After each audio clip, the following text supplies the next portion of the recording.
Dear customer, welcome to the PODOEIL Smart Watch user guide.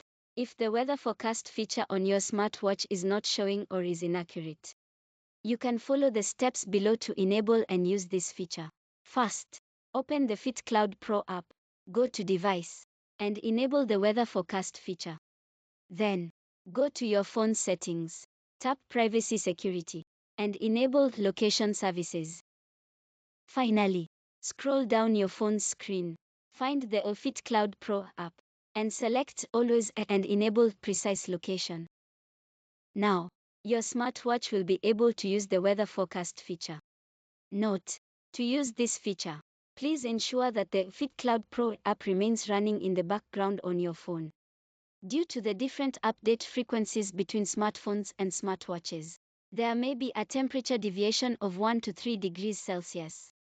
Thank you for watching, and if you encounter any issues during use, please contact us through this email, and we will help resolve your problem.